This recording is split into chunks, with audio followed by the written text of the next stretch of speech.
Olá! Então a gente tá fazendo aula de filosofia, aula de geografia, mas olha, gente, vocês vão ter agora uma aula de física com o professor Fernando Cachucho. Então, cara, se acomoda aí, coloca, pega uma pipoquinha, pega o seu caderno, pega lápis aí, caneta para anotar, porque, meu, vai ser quente essa aula, você vai ver. Um movimento forte. Física ou é pintura esse negócio? É movimento, né? Cinemática, vai ter movimento. Olha, tem muito movimento, né? Até quando a gente vai no cinema, a gente chama de cinema por causa da palavra cinemática, né? É É. só movimento. Se a gente vai para a escola, é movimento, né? Então a gente tem que curtir o movimento. E essa aula de hoje a gente vai estar apresentando aí a resolução de um problema sobre movimento dentro do Enem. E é o Enem bem recente, é o Enem aí de 2022 para vocês. Então é mostrando tendências, sempre procurando mostrar tendências do que vai acontecendo dentro das provas do Enem. Então, nesta questão de cinemática, né, a nossa preocupação é dar os detalhezinhos importantes sobre as grandezas físicas, né, se tem problema de conversão, relações matemáticas, como apresentar uma relação matemática de forma mais geral, para depois simbolizar e aí conseguir resolver o problema. Então, acompanhem atentamente e procurem, da maneira que vocês consigam, estar fazendo junto comigo a construção do exercício. Vocês vão ver que isso vai ser muito importante, tanto na minha disciplina física, como outras, né, que é, por exemplo, né, na matemática, né, você também vai precisar construir. E nós precisamos aqui na física de muita matemática. Então vamos lá, vamos curtir essa aula aí, ficar participando, assistindo e também passar aí para os colegas, né? Bom, deixa eu aproveitar aqui e ser o garoto de recados nesse instante. Para você que segue a gente, para você que tem, né, tá conhecendo a gente agora no Escolha Educação, nós somos um grupo formado por 4 professores. Tá? Então, eu sou Paulo Mendes, sou de Geografia, o Michael, que está aí, de Filosofia, o Fernando Cachucho, que está aqui, né, de Física, e tem o Alexandre Anzilotti, que não está conosco neste momento, porque ele está na escola, né, trabalhando. Então, Dona Rosa Maria, né, mãe do Alexandre, que já nos cobrou aqui, como é que o meu filho não aparece nessas chamadas, né? O Alexandre tem mais de 50 anos, tá, gente? Mas mãe é mãe e a gente Tem que ama de responder. paixão. A gente ama e respeita demais. Dona Rosa Entregou a Maria, só para idade do cara. saber, né, para a senhora saber, o Alexandre está na escola. Só por isso ele não está participando das chamadas, mas ele está com a gente aqui, tá bom? Então, curtiu o vídeo? Tá? Se não curtiu ainda, vai lá, ativa o sininho para que todo mundo, para que você possa receber as notificações das novas aulas. Né? Vai nas nossas redes, @escolheduc no Instagram, @escolheeducação no LinkedIn. Curte lá para que a gente ganhe uma forcinha e para que a gente possa chegar a mais pessoas, né, com esse material que a gente tem feito, com muito carinho, com muito amor para você. Bom, a última coisa que eu queria comentar é toda terça tá tendo live, então se liga no nosso horário, observa que tem a live, acompanha, entra lá com a gente, interage com a gente, vai ser muito bom. E pega sua pipoquinha, pega seu caderninho, faz a anotação, bora pra aula. Vai lá, Fernando. Valeu. Cinemática na veia, hein? É isso. Boa aula, galera.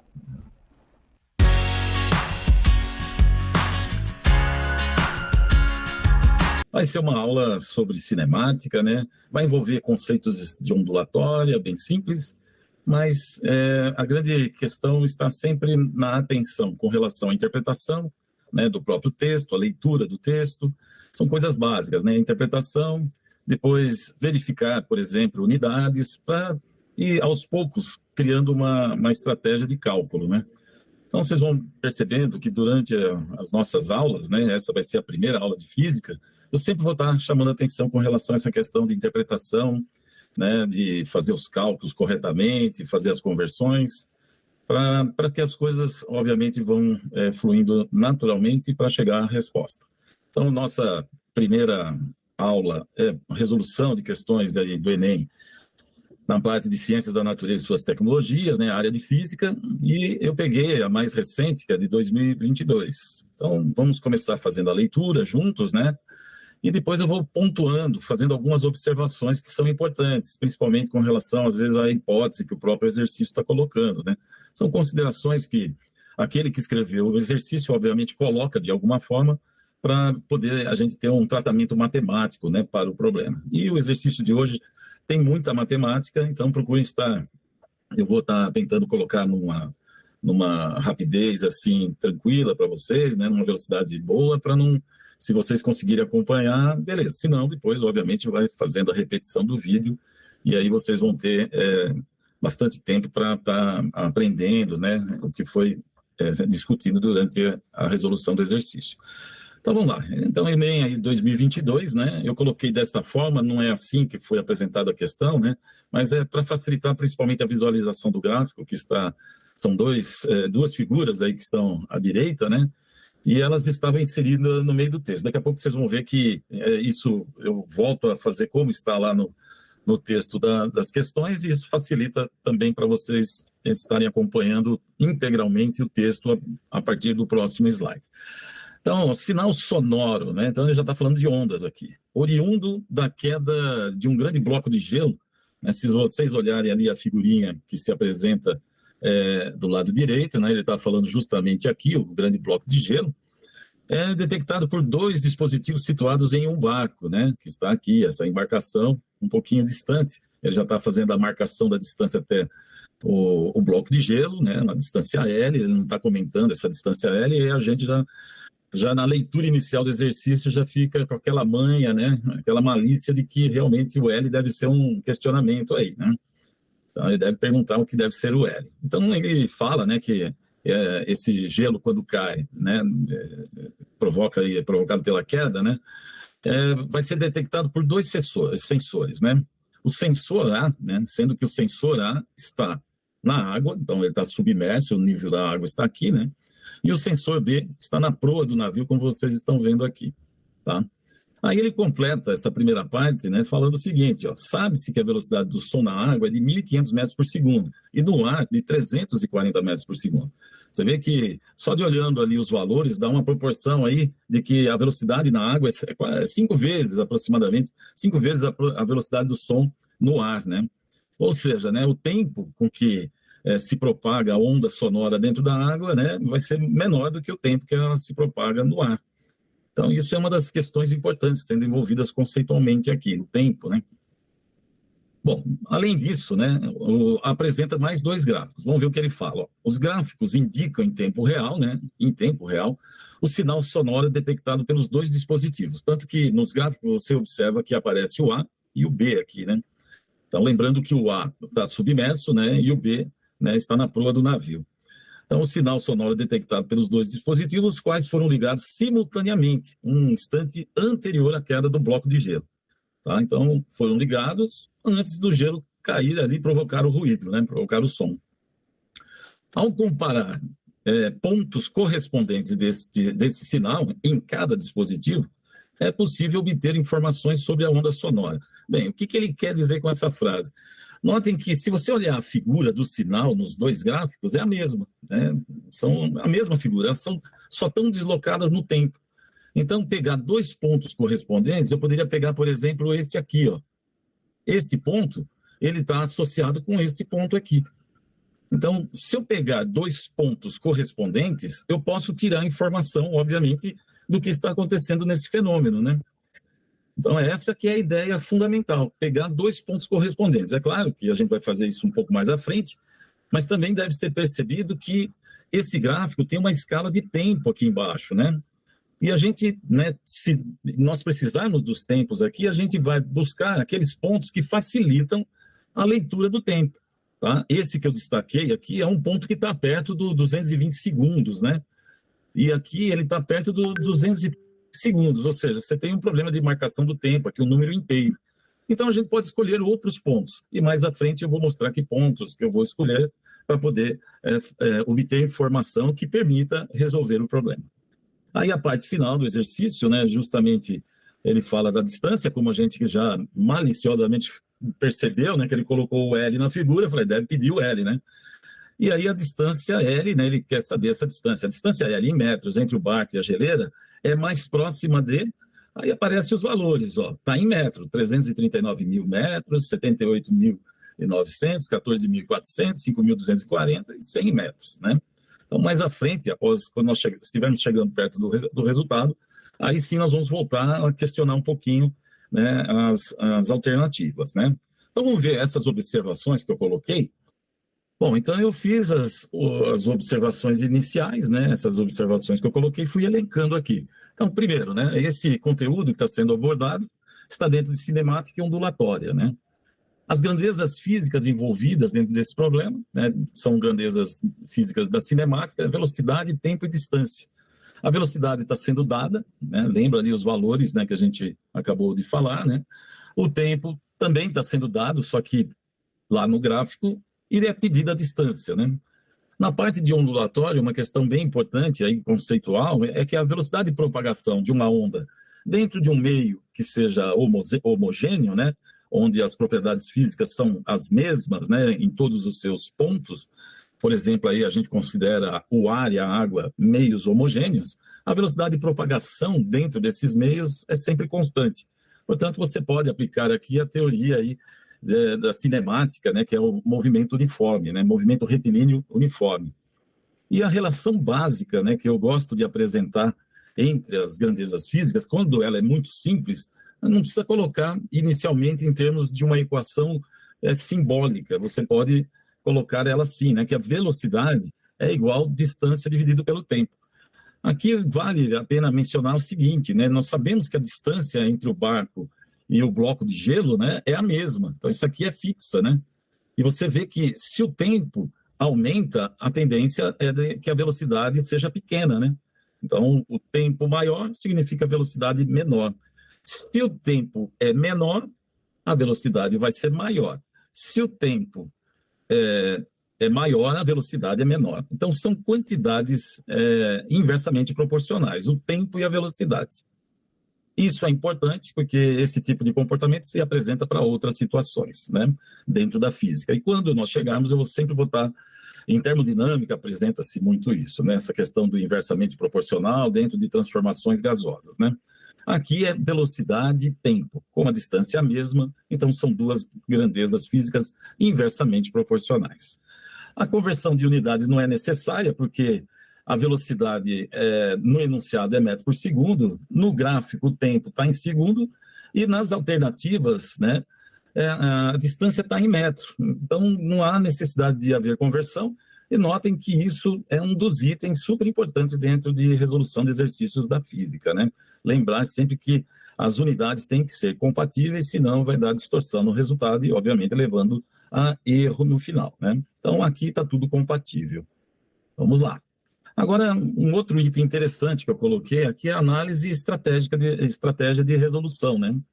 A estratégia de resolução, basicamente, é ditada pelas informações que estão no gráfico. Então, aquelas informações que foram colocadas ali vão dar o caminho para a gente poder resolver o problema. Como a gente existe uma diferença no tempo, né, por causa das velocidades, né, das ondas, então a gente vai procurar medir diretamente nos dois gráficos uma diferença de tempo, né, entre as duas formas que se apresentam lá no sensor A e no sensor B, né? E essas diferenças de tempo, né, a gente já sabe porque elas aparecem, novamente, por causa da velocidade da onda na água ser maior do que a velocidade da onda no ar. E aí provoca essa diferença nos tempos dos dois sinais, tanto, né, para o sensor A, quando é comparado com o sensor B, ok? Então, esse é basicamente o caminho ali que ele vai propondo dentro dessa resolução desse exercício. Então, o cálculo da distância, o que nós vamos usar, basicamente, para agora ir para os cálculos? Nós vamos usar aquela relação básica, né, que eu apresentei agora há pouco, só que ela vai ter que ser mudada um pouquinho, vai ter que ser reescrita em termos para cálculo de tempo, não para cálculo de velocidade, tá? E assim nós vamos poder, então, fazer uma medida, né, de diferença de tempo entre o tempo do sensor A e do sensor B. Então, aqui está justamente, né, a adaptação que a gente tem que fazer daquela relação para a resolução desse exercício. Então, eu tinha colocado aquela forma nesta forma que vocês estão vendo aqui, velocidade igual distância dividido pelo tempo. Agora, né, o tempo e a velocidade podem ser trocados diretamente de posição, né? Lembra que o tempo está dividindo aqui, ele passa multiplicando a velocidade. Bom, se a velocidade e o tempo estão multiplicando, a velocidade deve passar dividindo. Então, isolar o tempo agora é escrever tempo igual distância dividido pela velocidade. Então, eu vou usar esta maneira de apresentar essa relação para poder, obviamente, né, proporcionar a estratégia de resolução do próprio exercício.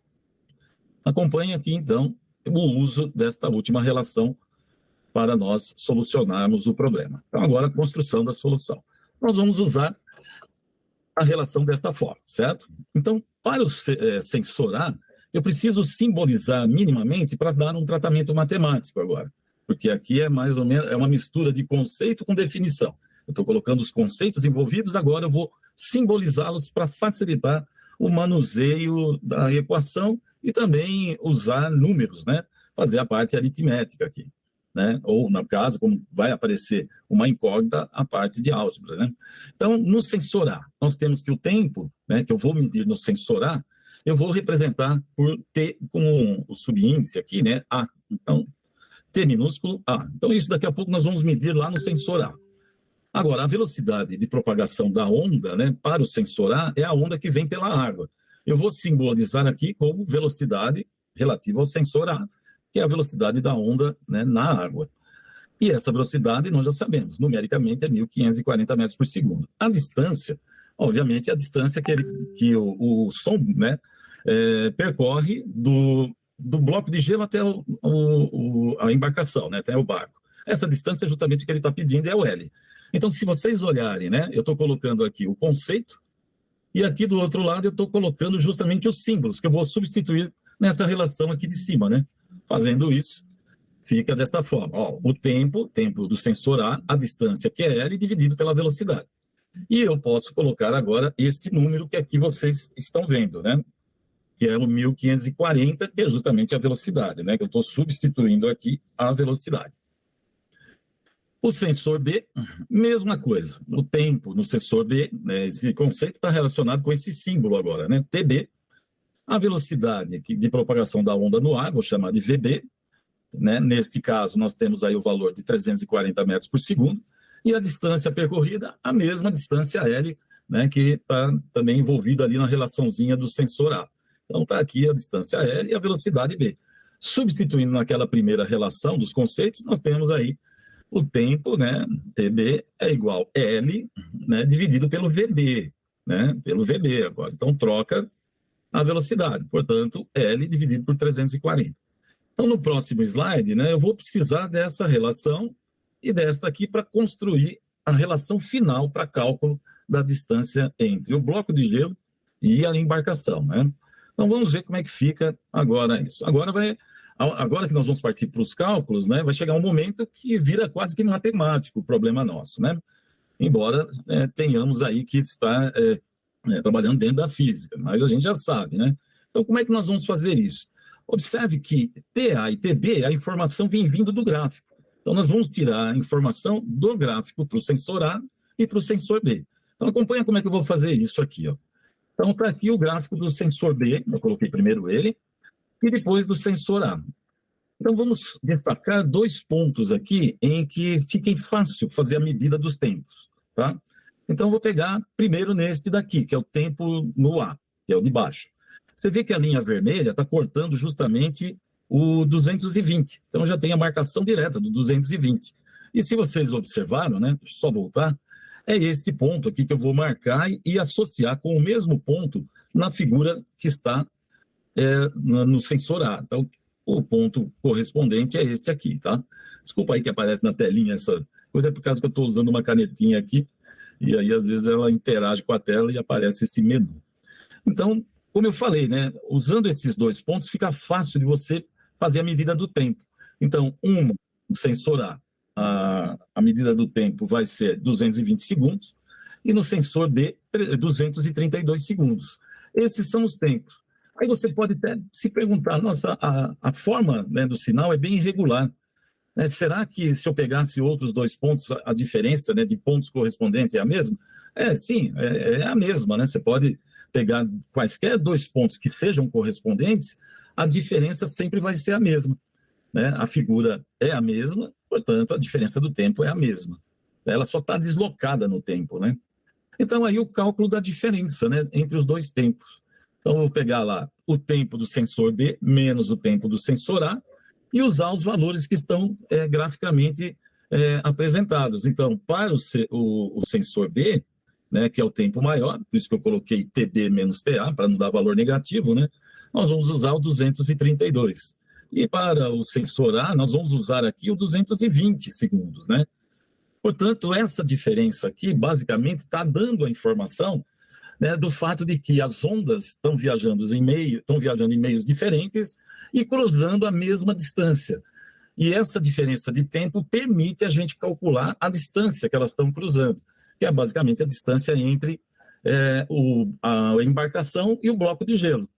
Então, a ideia é usar esses 12 segundos para calcular a distância. Mas como é que a gente vai fazer isso? Opa, lembra que no slide anterior eu coloquei a seguinte situação, ó.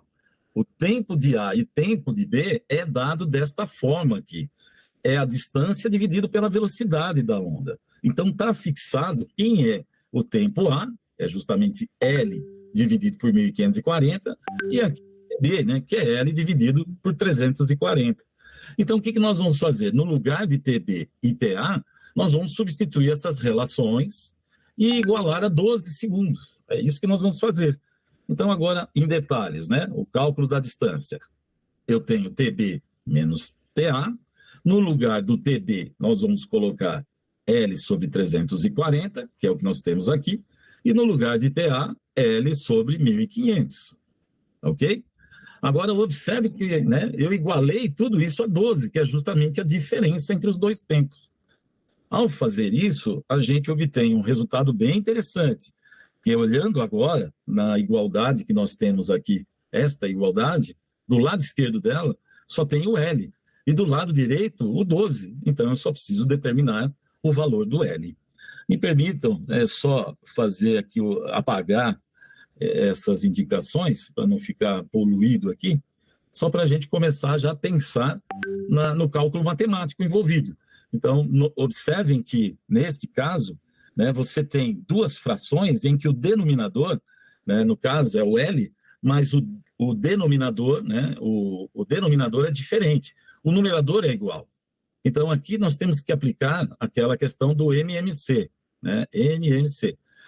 Só que nós vamos fazer um pouquinho mais rápido, porque só tem duas frações. Se tivesse mais frações, até que poderia elaborar mais o MMC. Mas aqui a gente vai usar uma questão mais prática para poder resolver mais rápido, né? Então, vamos pegar o seguinte, ó. Toda vez que você tiver que fazer o MMC entre duas frações, pegue o denominador e multiplique eles. Neste caso, você nem precisa fazer a multiplicação para apresentar o resultado, é só indicar a multiplicação. Então, né, vai ficar 340 vezes 1.500. Tá? Essa multiplicação vai ser basicamente o novo denominador. E depois você vai pegar o 1.500 e multiplicar, cruzado o L, e multiplicar o 340 por esse L.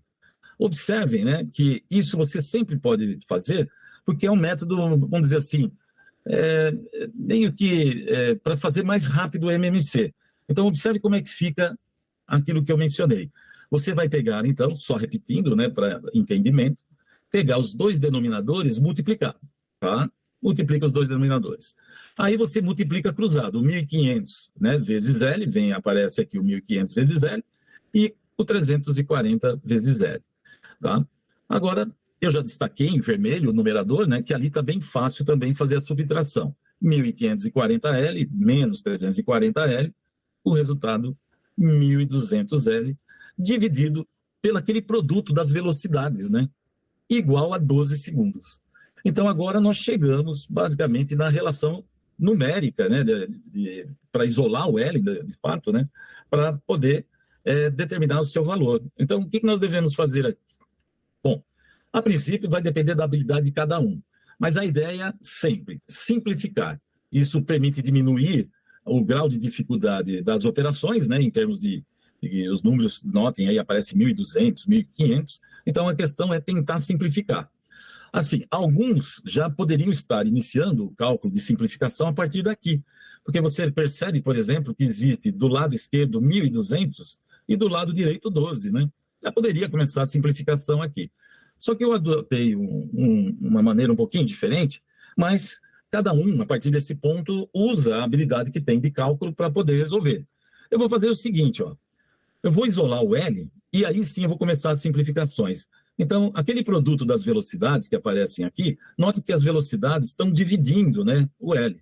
Eu vou jogar tanto 340 quanto 1040 multiplicando 12, porque os dois estão dividindo aqui, né, as duas velocidades. E o 1200 está multiplicando, então ele passa dividindo. Então, o que eu acabei de falar é isso que vocês estão vendo aqui. O que era denominador do lado esquerdo, né, passou a ser numerador do lado direito. Você inverte a operação, né? Está dividindo, passa multiplicando. E o que era numerador, que estava no numerador, o 1200, agora estava multiplicando o L, passa dividindo. Portanto, agora, né, a partir dessa, vamos dizer, depois de ajeitar um pouquinho, né, isolando o L, agora você pode começar a simplificação. Então, do lado esquerdo, eu só vou deixar agora as alternativas para a gente ir comparando, né? Justamente para ver qual é que está correta com o resultado que a gente vai obter. Então, vamos aplicar simplificações. O nosso resultado, né, que nós obtivemos até agora é esse. Só que fazer isso na mão, pessoal, procure evitar. Isso daí não é uma boa estratégia. Você vai demorar muito. Então, procura simplificar. Mas o que simplificar? Em geral, a gente procura simplificar os números que estão, né, aqui no numerador com o número que está no denominador, usando, então, fatores em comuns que formam esses números. Por exemplo, né, você note que a gente consegue simplificar os zeros que estão ali, porque ali tem fator de 10, né, multiplicação por 10. Então, vai aparecer, por exemplo, ó, aqui tem uma multiplicação por 10. Tá? Opa, de novo apareceu aí a telinha. Aí eu posso cancelar com essa multiplicação por 10 aqui também. Ó. Então, aqui eu já cancelei, né, 2 multiplicações por 10. Posso também cancelar esta outra com esta. Portanto, já dá para perceber que estou obtendo um resultado bem mais simples ali para os números, né? Notem que ficou 34, 154 e o 12 como resultado dessas simplificações. Agora ficou evidente a simplificação do 12, né? Simplificar o 12 é a coisa mais simples que tem aqui. Ao cancelar esse 12 com esse, vai dar 1. Ou seja, o nosso resultado, né, é basicamente L igual a 34 vezes 54. Muitos vão para o cálculo final usando esses dois números e fazendo o cálculo diretamente deles. Não está errado. Se você tem habilidade e rapidez, você faz também. Uma outra opção é sempre fazer um cálculo aproximado, em vez de você estar tentando resolver. Então, uma possibilidade é fazer o cálculo direto. Isso já vai dar a resposta. Outro, aproximado. E aí, talvez, você responda até com mais rapidez. Quer ver uma estratégia boa? Vamos fazer um cálculo subestimado. O que significa isso? Significa fazer este aqui, ó. No lugar do 34, coloque 30. E no lugar do 154, coloque 100. Então, seria assim, o L, o menor valor, assim, que a gente poderia subestimar os valores, é em torno de 3.000. Tá. Então, isso já eliminaria a incógnita ali, né, a alternativa E. Mas agora vamos pegar, né, o superestimado. O superestimado seria colocar, em vez de 34, colocar o 40. Em vez de 154, 200. Então, você tem 40 vezes 200. São multiplicações mais fáceis, né, de serem observadas. 40 vezes 200, né, facilmente ali, ou pelo menos aqueles que têm habilidade suficiente, já percebem que é 8.000. Ou seja, o resultado está entre 3.000 e 8.000, que só pode ser, então, a alternativa D. É claro que se aparecerem dois resultados dentro dessa situação, você procura melhorar a sua aproximação. Ou então, de fato, né, se você perceber isso rapidamente, aí você já faz o cálculo exato, que é justamente 5.240. Tá ok? Então, aí que está, né, a apresentação da solução desse problema. Não é um problema muito simples, não, porque você tem que fazer uma interpretação gráfica, você tem que tirar informações, verificar unidades, né? Lembra lá no início, né? Verificação de unidades, né? Entender, interpretar, né, aqueles gráficos e saber que de lá você vai tirar informação que vai permitir obter a construção da resolução, né? Então, tudo isso, né, procure estar repetindo a aula, revendo, e aquilo que eu chamei a atenção, por exemplo, de ondulatória, né, que em meios homogêneos as velocidades das ondas são constantes, são conteúdos importantes de ondulatória, que podem estar sempre sendo usados em outros exercícios. E até mesmo a relação fundamental que a gente usou da cinemática, né, velocidade é igual distância dividido pelo tempo, é uma relação super importante. A gente chama de velocidade, né, e a gente sabe, né, até mesmo no carro, né, que tem o quilômetros por hora, que é a velocidade do carro. Mas tem outras velocidades que não têm nome de velocidade, que têm relações semelhantes. Por exemplo, corrente elétrica, que é a velocidade dos elétrons dentro do fio, basicamente, ou a velocidade da carga elétrica dentro do fio. É importante vocês terem essas relações sendo comparadas, porque isso só cresce o seu conhecimento dentro da física. Isso facilita muito a abordagem e também a generalização do uso de relações dentro da física. Espero que todos tenham aproveitado a aula. Essa é a primeira aula inaugural, a gente vai tentar sempre melhorar, e a gente espera aí, dentro do chat, vocês criticarem, né, para que a gente sempre esteja tentando melhorar e propiciar aí o conhecimento para vocês, né, como resolver rapidamente. Tem alguns truques, né, a gente chama de truque, mas na verdade é assim, com o tempo a gente vai aprendendo e tanto fazer, né, que aí você tenta curto-circuitar o caminho e ir para o mais rápido possível a resposta. Então, espero que vocês tenham gostado, e aí deixa aí o seu recadinho para nós, tá bom? Até a aula número 2, pessoal.